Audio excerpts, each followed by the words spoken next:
Vieni, vieni. Allora, vado velocissima perché abbiamo poco tempo e ci piacerebbe alla fine poi lasciare uno spazio di dialogo. State per vedere Il Castello Indistruttibile, un film molto bello realizzato da 3 registi, uno solo è qua con noi, Danny Biancardi, insieme a lui Stefano La Rosa e Virginia Nardelli.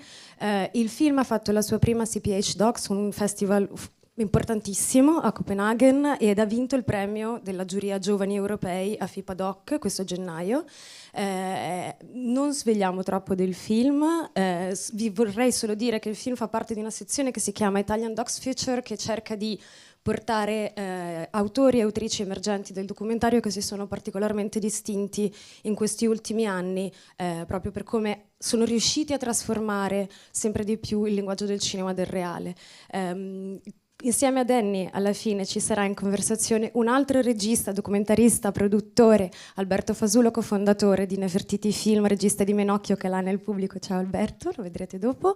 Ci sarà appunto un dialogo molto veloce purtroppo perché non abbiamo tantissimo tempo alla fine, ma vi invitiamo, se informalmente poi avete domande, se volete continuare il dialogo, a proseguirlo all'interno di Spazio Zero qua di fronte al cinema.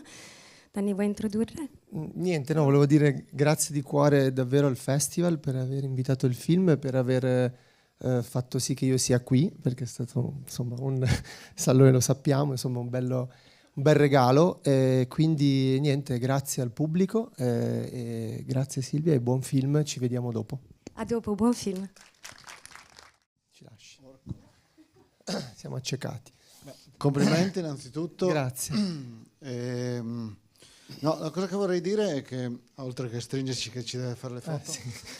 che una delle mie ansie maggiori è quando si dà la possibilità al pubblico di fare delle domande e poi tutti si rimangono fermi e così, Certo. allora dici magari non è piaciuto, non è convinto, eccetera. Ecco, io vorrei spaccare questa cosa e dire che noi adesso partiamo in un dialogo. E se questo dialogo vuole essere aggiunto, sviluppato da voi, partecipato da qualche domanda, eccetera, a noi fa solo che piacere. Però ecco, io non vorrei mettermi su quel precipizio del momento del silenzio in cui il pubblico dovrebbe restituire una domanda, e quindi spero di essere stato chiaro. Però vi invitiamo a partecipare. Esatto. Beh, intanto volevo ringraziarti. A te. Perché un film così vuol dire dedicarsi per un lungo tempo in cui credo anche che non avrete avuto delle certezze di riuscire a finirlo, e anche se il film poi è stato visto una coproduzione con l'Italia-Francia, e congratulazioni, perché far entrare la Francia è un progetto non dico solo nazionale ma anche locale come la Sicilia. Non è facilissimo, e quindi questo è già un merito al film di essere andato oltre la Sicilia, oltre l'Italia e quindi anche nel mondo. E la cosa che vorrei dirti è, secondo te, se il film è riuscito? Da che punto di vista per te è riuscito? Ma una bella domanda, grazie. Difficile ma bella. Non lo so, cioè per noi è riuscito perché siamo molto felici. E questo secondo me è il sintomo di riuscita. Siamo molto felici perché siamo riusciti a trasmettere l'esperienza vissuta, che secondo me quando poi si realizza un film, almeno per me, una delle cose più importanti, cioè riuscire a riportare sullo schermo parte ovviamente di quell'esperienza, visto che sono 70 minuti e come hai intuito il lavoro è stato molto lungo, perché la conoscenza dei bambini... Quanto lungo? Noi abbiamo conosciuto i bimbi nel 2021 e poi li abbiamo salutati che non erano più bimbi perché era il 2023 inoltrato, quindi la maggior parte delle riprese sono avvenute nel 2022, però con un lavoro di 3 anni e più su questo luogo, e quindi è chiaro che l'esperienza si condensa in 70 minuti ed è quello che...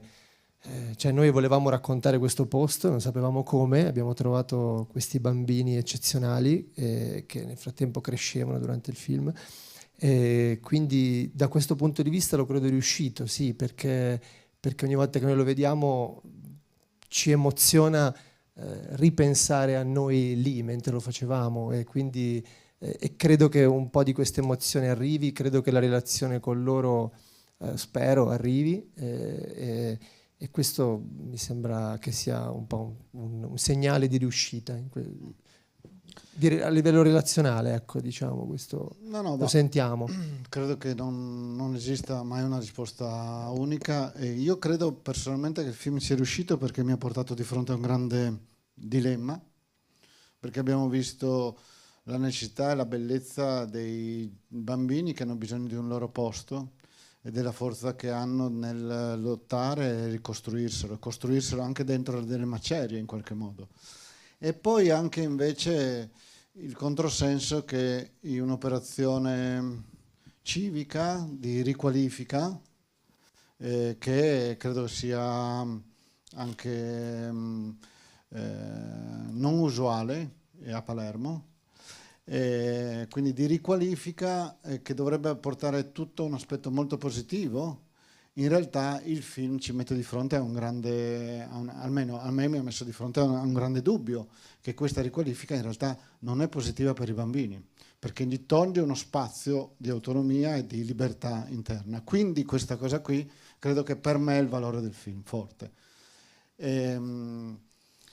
Ecco, volevo capire voi, o te in questo caso, come ti poni di fronte a questo dilemma, perché per me come spettatore mi è rimasto in mano e quindi per me il film è importante per questo, perché mi ha lasciato qualcosa in mano.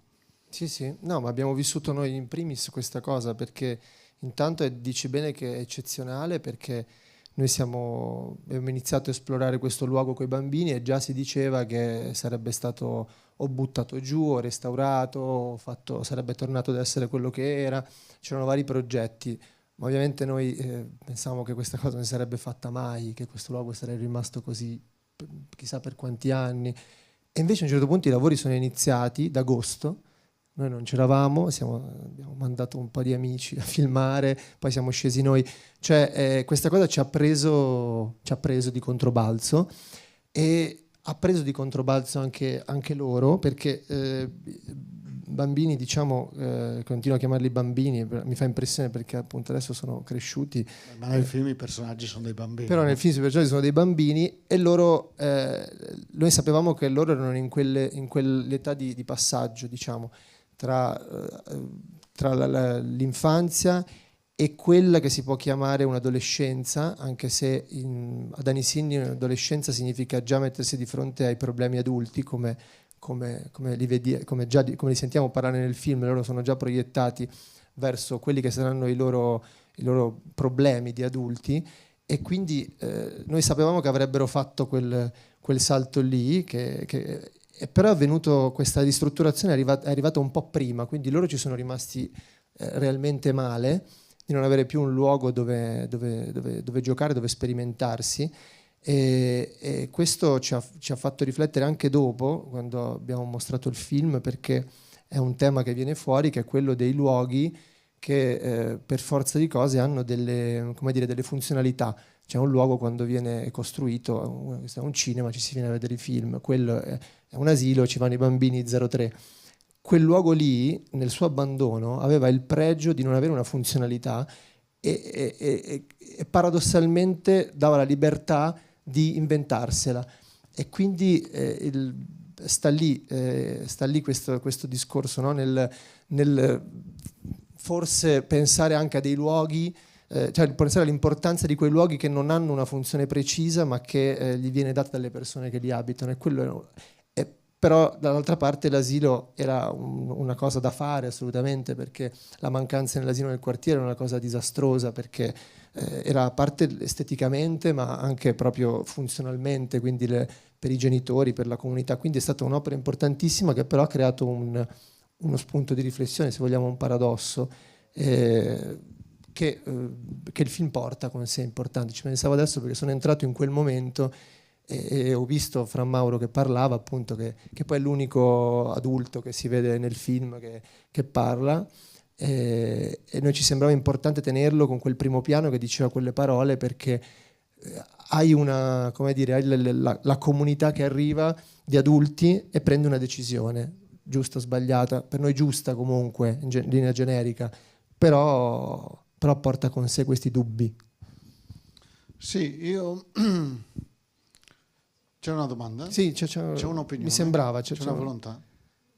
Sì o no? Sì, c'era una mano alzata.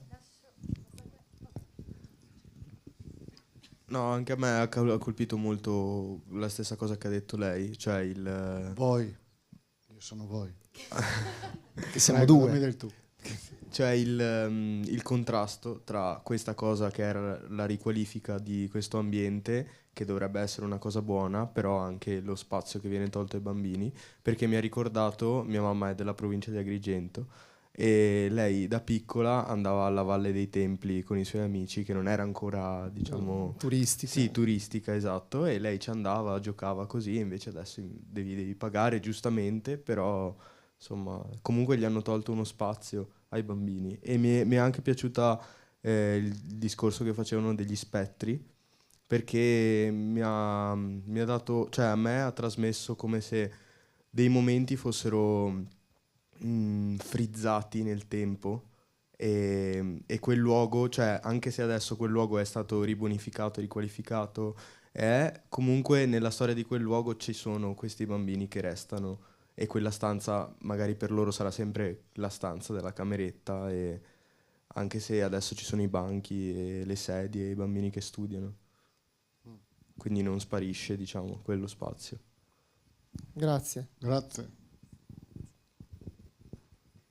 E innanzitutto grazie per essere qui, appunto, e poi volevo chiedere che clima avete trovato andando lì a fare le riprese, e il clima che c'era in quel paesino di Palermo, e come hanno reagito, insomma, le persone vedendo questa movimentazione di voi che facevate queste riprese.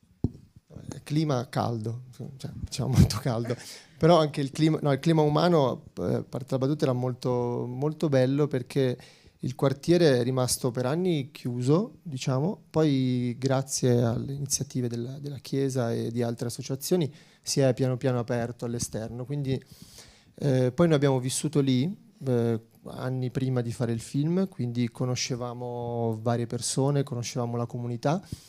La nostra presenza lì era molto ben accettata e tranquilla, perché eravamo, insomma, degli adulti che giocavano con i bambini, e per le famiglie, alcune famiglie si interessavano di più, altre meno, però eravamo così persone che passavano del tempo con i loro figli, e molti genitori credevano che anche il film non si sarebbe mai fatto, perché dicevano tanto non finite mai, andate avanti, poi queste cose non si fanno mai. Invece poi erano piacevolmente stupiti quando siamo riusciti, però no, dalla comunità è sempre andata molto bene, e poi c'era appunto Fra Mauro, che era un po' il nostro confessore, cioè andavamo da lui ogni tot a chiedere ma tutto bene, insomma insomma siamo visti bene da certe persone, tutto, cioè diciamo che lì il vantaggio è che tu conosci tutti, perché vivono molto a stretto contatto con la strada, quindi non... Ecco, questo è stato molto positivo, devo dire. Grazie. Grazie a te. Un'altra domanda. Ciao, volevo chiedere come avete deciso quei bambini? Cioè, perché proprio quei 3 bambini? I bambini erano tantissimi, perché appena tu arrivi nel quartiere sei praticamente assalito dai bambini, come il venditore di palloncini. Loro, guarda, ci hanno colpito un po' perché avevano facevano dei discorsi un po' diversi, ecco, semplicemente, cioè si sentiva che avevano un tipo di fantasia che a noi piaceva, erano molto curiosi, tra di loro erano amici, ma non così amici, loro 3. Angelo e Mary erano amici, un po' meno rosi, e poi a un certo punto si è creata questa alchimia di tutti e 3, un po' per caso, e è arrivato quel momento che abbiamo capito, ok, no, sono loro 3, perché all'inizio, come accennavo prima, non avevamo volevamo raccontare questo luogo, cercavamo una chiave per raccontarla. A un certo punto abbiamo capito che potevano essere i bambini, e poi abbiamo capito che potevano essere loro 3. Però è stato diciamo piano piano, è stato un processo lunghetto, e ci ha stupito cioè credo che loro non avrebbero passato così tanto tempo insieme se non ci fossimo stati noi, avrebbero probabilmente fatto fatto altro, fatto un po' di giochi di quelli che si vede un po' fuori, che sono un po' giochi anche di una certa di genere, giochi un po' violenti, e invece il fatto di esplorare uno spazio insieme gli ha dato la possibilità di stare insieme in un modo un po' diverso.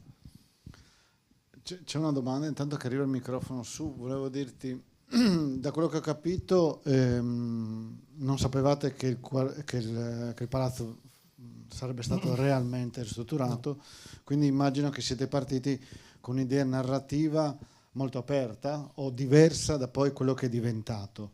Mi piacerebbe sapere l'inizio, cioè lo spunto narrativo. Adesso raccontavi che appunto volevate un po' raccontare il quartiere attraverso i bambini, così, però c'è comunque questo palazzo, comunque questa struttura che è cardine nel film. Sì, lo spunto come è iniziale. nato e come... Lo spunto iniziale era proprio l'esplorazione di questo luogo, perché appunto conosciuti i bambini, loro avevano una grande fascinazione, ha detto prima il ragazzo che è intervenuto prima, ha detto i fantasmi, loro erano convinti che lì dentro ci fossero gente che va lì a drogarsi, fantasmi, oppure gente che va lì a dormire, insomma avevano una fascinazione barra paura, ovviamente perché avevano un tabù di fronte, gli adulti li hanno messi di fronte a un tabù, non potete entrare in questo luogo, il luogo è pericoloso. Loro erano magari anche già entrati, ma in maniera sporadica, così, e quindi la conquista di questo luogo ci è sembrato uno spunto narrativo iniziale. Quindi noi ci siamo immaginati, anche nelle prime bozze proprio di scrittura, abbiamo detto, beh, noi entriamo con loro, vediamo cosa succede, e loro hanno praticamente quasi subito cominciato a avere un desiderio di stare lì e di crearsi un posto lì.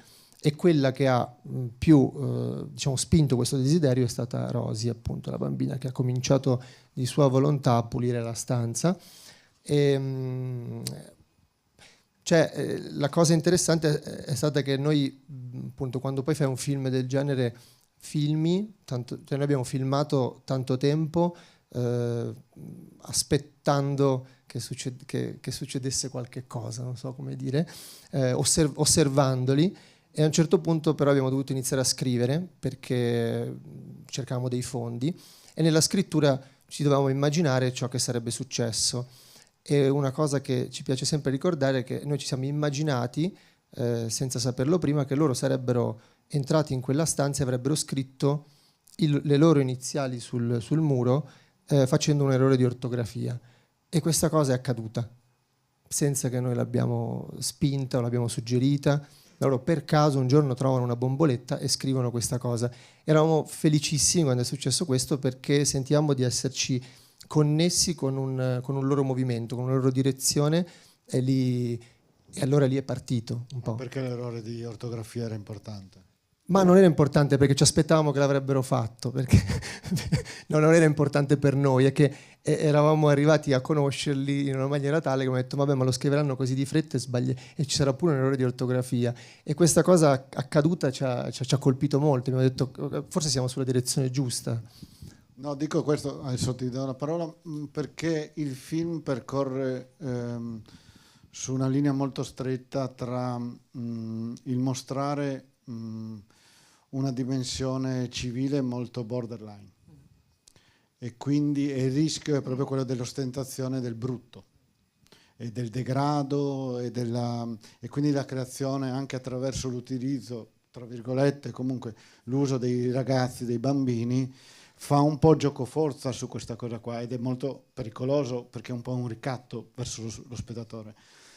Però personalmente ho sentito che c'era invece anche un grande amore verso questi bambini, come li filmavate, come stavate, anche questo stare cioè non ho sentito una grande forzatura in messa in scena, se non sul finale della barchetta, bisogno di chiudere una questione narrativa, però tutto quel momento loro interno di confronto su la criminalità dei genitori, piuttosto così, cioè mi è sembrato quello che forse dovrebbe anche fare la televisione nel portarci come una volta nelle case o nei posti dove noi non possiamo andare. In questo il documentario, secondo me, riempie un buco culturale importantissimo.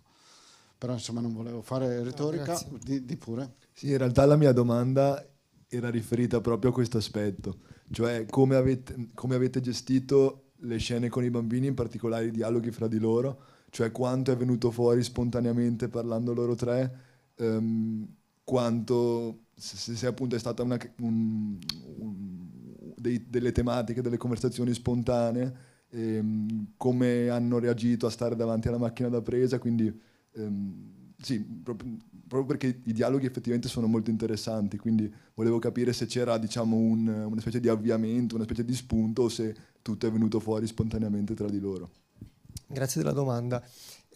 Loro sono bambini molto anarchici, quindi non è che si potessero dirigere, e neanche era la nostra intenzione. Anzi, quando ci abbiamo provato è stato un disastro, infatti ci sono varie scene tagliate in cui li abbiamo provati a dirigere in delle direzioni, ma non hanno mai funzionato. Loro funzionavano diciamo con il tempo, quindi per esempio le scene, la scena dove loro parlano, che citavi tu, dei padri in carcere, è nata con un gioco, e mi ha detto noi giochiamo a obbligo e verità, e naturalmente sono andate in quella direzione lì. In altre situazioni noi abbiamo diciamo favorivamo, cercavamo di dare un po' di ordine, perché loro ci davano tantissimi spunti, e quindi a un certo punto diciamo dai, proviamo a parlare di questa cosa qua, ma di solito non avveniva, bisognava avere un po' di pazienza, e poi le cose venivano fuori, quindi è stato il tempo, credo, che ha restituito questo tipo di cose, ma abbiamo cercato anche di non forzarli, ma perché non avrebbe avuto senso, perché loro appunto erano bambini molto coscienti, al di là del punto di vista etico, ma non li puoi fregare. Cioè, Vabbè, sì, ma si vedeva che le interazioni fra di loro erano spontanee, cioè si vede proprio non li puoi fregare. Sembra quasi che la cinepresa non ci sia, sembra quasi che siano davvero lì da soli e stiano parlando tra di loro, quindi ecco, è molto vero in questo senso, molto verosimile, proprio, anzi vero, proprio nel senso vero del termine. Grazie, no, per finire dicevo non li puoi fregare, perché comunque appunto loro sono molto coscienti, e alla fine la prova finale è stato fargli vedere il film, e noi lì chiaramente cioè, come dire, quello era il nostro primo pubblico, sono stati loro, e quindi in base alle loro reazioni lì potevamo capire se avevamo fatto delle cose che non andavano bene, non so come dire, ma per fortuna è andata bene. Per esempio con Angelo, che noi eravamo molto preoccupati per la prima scena, che è una scena di osservazione in cui lui viene bullizzato dall'altro bambino che gli mette la testa addosso, e noi eravamo preoccupati che lui potesse sentirsi vulnerabile in quella scena, e lui ci ha dato una risposta fantastica, perché ha detto no, ma io sono anche un personaggio in questo film, sono me stesso ma sono anche un personaggio, e quindi non sono totalmente io, per cui va bene.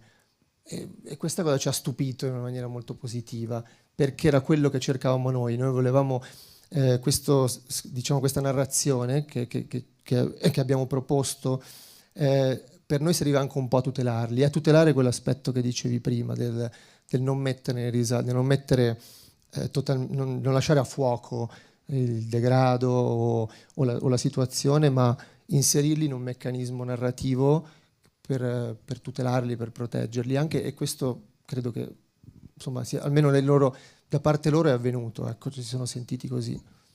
Vi chiedo scusa, ma purtroppo abbiamo finito il tempo, in 5 minuti abbiamo un altro film qua, ma dato che avete dato il consenso potete assolutamente continuare informalmente questa conversazione anche qua fuori nel foyer in Spazio Zero, se siete curiosi di continuare a chiedere, a fare domande, esplorare questi temi. Grazie mille, davvero. Grazie. Scusate il poco tempo, purtroppo. Grazie.